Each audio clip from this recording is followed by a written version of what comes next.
नमस्कार, शून्यकाल के इस खास पेशकश में आपका बहुत स्वागत है। मैं हूं आपके साथ रोहित झा। छत्तीसगढ़ में 2028 का सियासी समर अभी भले ही दूर हो, लेकिन बीजेपी ने अभी से अपनी गोटियां बिछानी शुरू कर दी है। रायपुर में पार्टी का 2 दिवसीय मंथन जारी है, जहां संगठन को धार देने और भावी रणनीति पर जोर शोर से चर्चा हो रही है। पहले दिन दिग्गज नेताओं और कोर ग्रुप की बैठकों का दौर चला। उधर कांग्रेस को बीजेपी पर हमला बोलने का मौका मिल गया। कांग्रेस का तंज है कि यह चुनावी तैयारी नहीं, बल्कि पार्टी की अंदरूनी गुटबाजी को सुलझाने की कवायद है। आज इसी विषय पर करेंगे चर्चा, लेकिन सबसे पहले देखिए ये रिपोर्ट।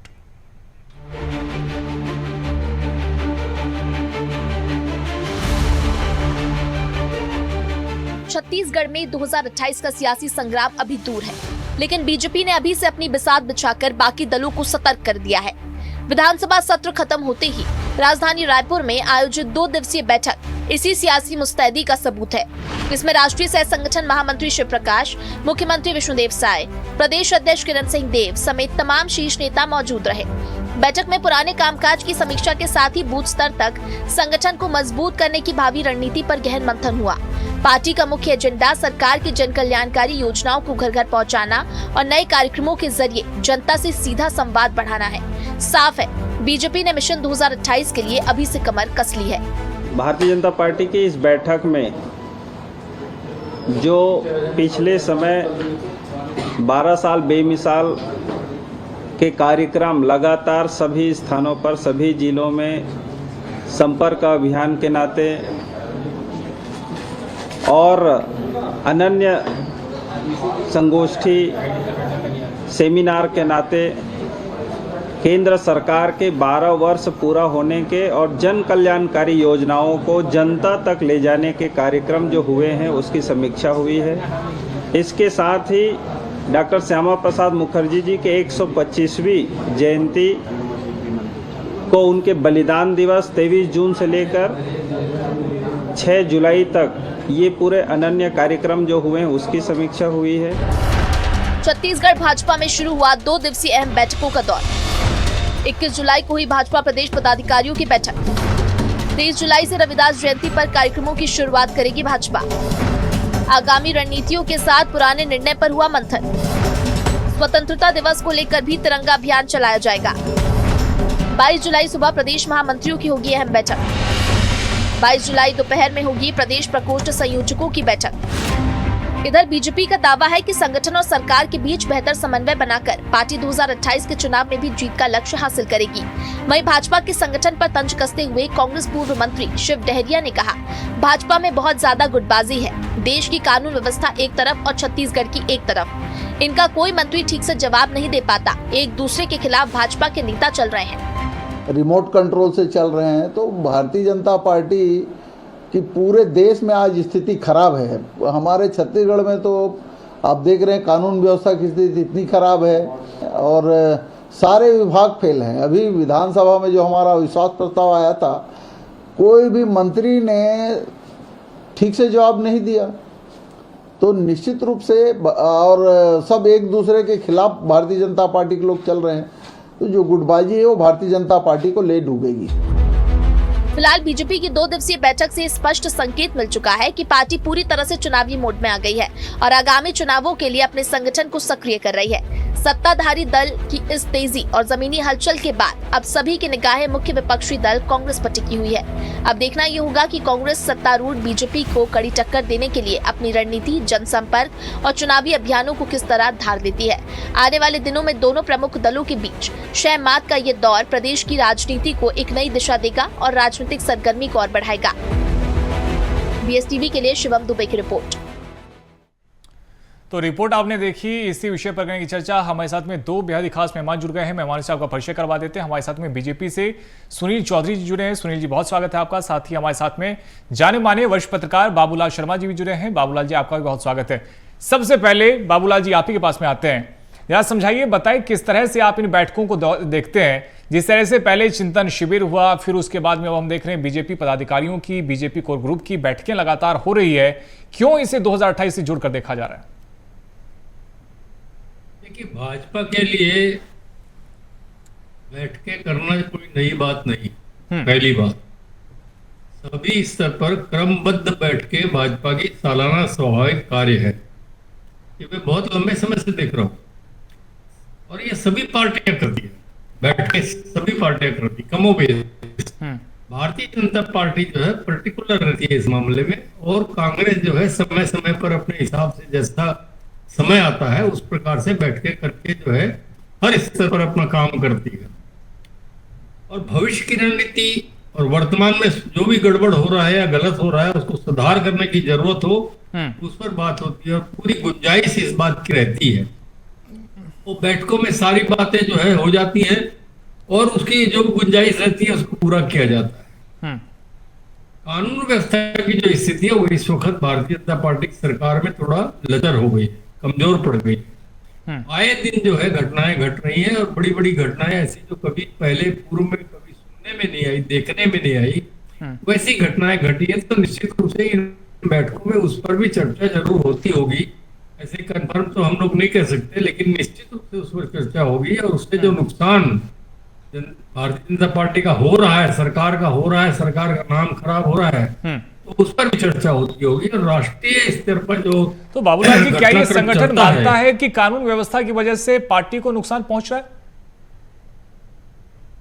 बिल्कुल मानता होगा, लेकिन स्वीकार भले ही न करे, लेकिन मानता तो होगा। आखिर वो मनुष्य हैं, हम भी मनुष्य हैं। हम जो देख रहे हैं हमको दुख लग रहा है कि भारतीय जनता पार्टी की सरकार में ऐसा एक कानून व्यवस्था की स्थिति गड़बड़ा क्यों रही है।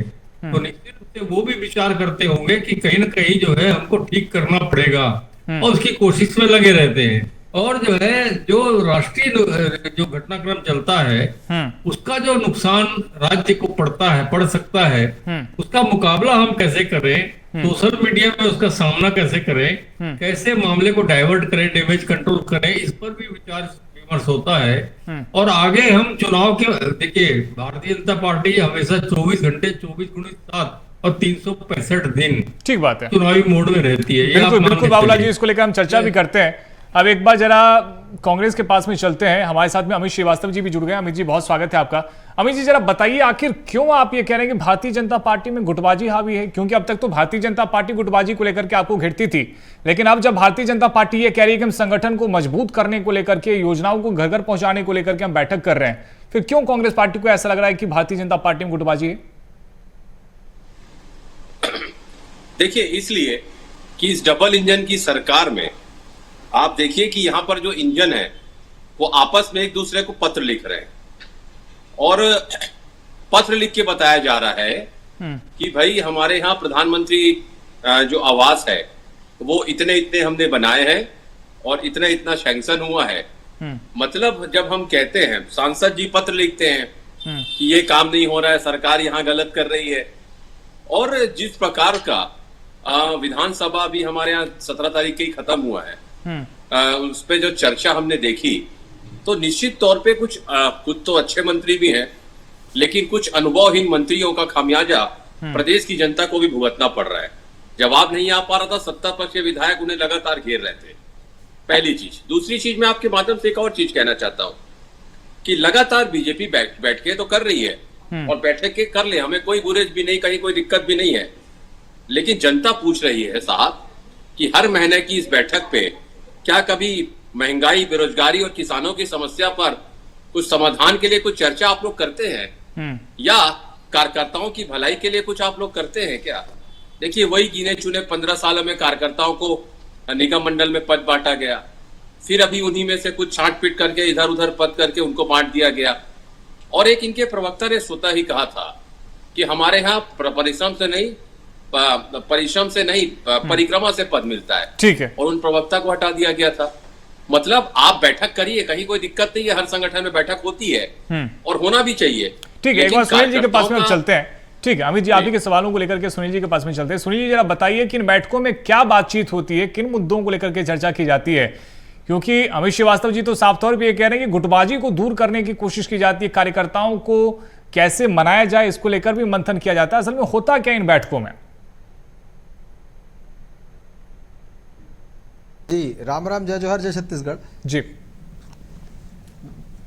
देखिए, कांग्रेस पार्टी जो है वो जो खुद करती है ना बैठकों में कि गुटबाजी को संतुलित करना, कार्यकर्ताओं को मनाने की कोशिश करना, नेताओं को मनाने की कोशिश करना, वो सोचती कि भारतीय जनता पार्टी की बैठकें भी वैसे ही होती होगी। बिल्कुल ऐसा नहीं है। भारतीय जनता पार्टी अपने किए हुए पुराने कामों के संगठन स्तर पर, सरकार के स्तर पर समीक्षा करती है। हमको जो टास्क मिला था, हमने जो तय किया था, तय किया था कि इस प्रदेश से नक्सलवाद को समाप्त करना है और उसको संकल्प के साथ समाप्त करके दिखाया। तय किया था कि प्रधानमंत्री आवास योजना के जो मकान है वो बनाए जाएंगे। 25 लाख के आसपास मकान जो है वो बन रहे हैं और महतारी वंदन में सभी माताओं बहनों को जो हितग्राही हैं उन तक महतारी वंदन का पैसा पहुंच रहा है कि नहीं, तो वो पहुंच रहा है। धान का समर्थन मूल्य भूतो न भविष्यति 3100 रुपए हमने तय किया, 21 कुंटल प्रति एकड़ तय किया, वो किसानों को एक मुश्त एक बार में दे रहे हैं। और 71 लाख गरीब परिवारों को 5 साल तक मुफ्त राशन योजना का लाभ और नशाखोरी के खिलाफ लगातार पिट एनडीपीएस एक्ट से लेकर के सारा कुछ काम करना और जो सबसे बड़ा आदिवासियों के लिए उनकी संस्कृति को बचाना, उनकी परंपराओं को बचाने का काम था, धर्म स्वातंत्र अधिनियम इस प्रदेश में लागू हुआ।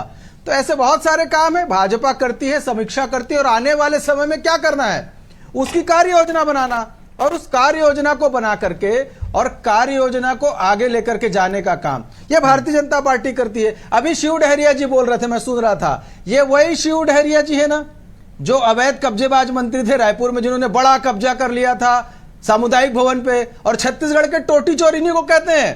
आप देखना, बच्चों से पूछ लो छत्तीसगढ़ का टोटी चोर कौन, तो शिव डहरिया, पूर्व मंत्री कांग्रेस पार्टी के। ठीक है, और अमित श्रीवास्तव जवाब दे दीजिए। अमित श्रीवास्तव जी कह रहे थे पत्र तो जयसिंह अग्रवाल जी ने भी लिखा था, पत्र तो टीएस बाबा ने भी लिखा था और धर्मांतरण के लिए पत्र तो एसपी ने भी लिखा था कांग्रेस पार्टी की सरकार के समय में। तो आप बताइए। ठीक है, अमित श्रीवास्तव जी, भैया गरीब युवा, अन्नदाता, आदिवासी नारी सबके लिए योजनाएं चलाई जा रही है और इन योजनाओं का लाभ उन्हें मिल रहा है या नहीं मिल रहा है, इसको लेकर के बैठक की जा रही है, चर्चा की जा रही है, फिर क्यों कांग्रेस पार्टी सवाल उठा रही है? आप बहुत वरिष्ठ पत्रकार हैं, आप अपने कैमरामैन को बस नई राजधानी भेज दीजिए और जितने लोग वहां पर आंदोलन कर रहे हैं ना, और सुनील जी को भी ले जाइए। इन्हें बड़ा गुमान है, कहते हैं ना कि तुम्हारे फाइलों में गांव का मौसम गुलाबी है मगर तुम्हारे आंकड़े झूठे और दावे किताबी हैं। अगर आप वहां जाएंगे तो आपको समझ में आ जाएगा कि लोग कितना आक्रोशित हैं आपकी सरकार पे। और यदि बैठकों से वास्तविक लाभ हो रहा है सुनील जी, तो सरकार बताए पिछले 3 सालों में कौन कौन से निर्णय हुए और जनता को क्या फायदा हुआ।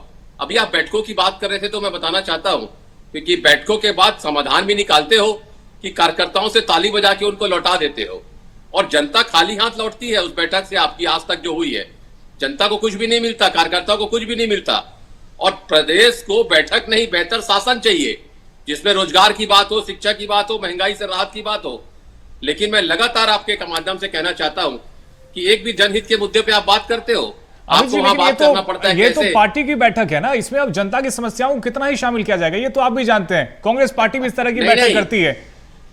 नहीं, मैं वही कह रहा हूं कि देखिए कार्यकर्ताओं को, चलो कार्यकर्ता की हम बात कर लेते हैं। देखिए इनको ये बताना पड़ता है कि एक दूसरे कार्यकर्ता को कैसे आप बड़ा दुख के साथ मुझे कहना पड़ रहा है, लेकिन इनको यह भी रोकना पड़ता है कि देखिए कार्यकर्ता आप लोग लड़िए मत, एक दूसरे की गाड़ियों में आग मत लगाइए, समझिए इस बात को और धैर्य रखिए, सबको मिलेगा। लेकिन नहीं मिल पाया। और रही बात कि जो यहाँ पर कार्यकर्ताओं के बीच में, जैसे मैंने कहा ना, सरकार चल रही है या इवेंट मैनेजमेंट, जनता ये भी पूछ रही है। इनके कार्यकर्ता खुद दिग्भ्रमित है, इनको लगता है कि अरे हमें तो कुछ मिल नहीं रहा है, हम इतनी मेहनत किए। और वाकई कार्यकर्ता ने मेहनत की, चाहे कोई भी पार्टी का कार्यकर्ता हो, बिना उसके मेहनत के सरकार नहीं आ सकती। लेकिन सरकार में बैठने के बाद सबसे पहला काम ये करते हैं भाजपा वाले, सरकार में बैठते ही कार्यकर्ताओं को भूल जाते हैं। ठीक है, बाबूलाल शर्मा जी के पास में चलते हैं। क्या बाबूलाल शर्मा जी, वाकई में भारतीय जनता पार्टी के कार्यकर्ता इतने नाराज हैं पार्टी से, इतने आक्रोशित हैं जितना अमित जी बता रहे हैं? नहीं, ऐसा नहीं है, लेकिन हाँ बहुत सारे कार्यकर्ता जो है संतुष्ट हैं, इसमें दो राय नहीं है, इसमें स्वीकार करते हैं। और वो विधानसभा में देखने को भी मिलता है कि बाबूलाल जी, वजह क्या है नाराजगी की? अपने ही असंतुष्ट है, अपने ही मंत्रियों को घेरते हैं, अपने ही मंत्रियों से प्रश्न ऐसा करते हैं कि लाजवाब हो जाते हैं मंत्री।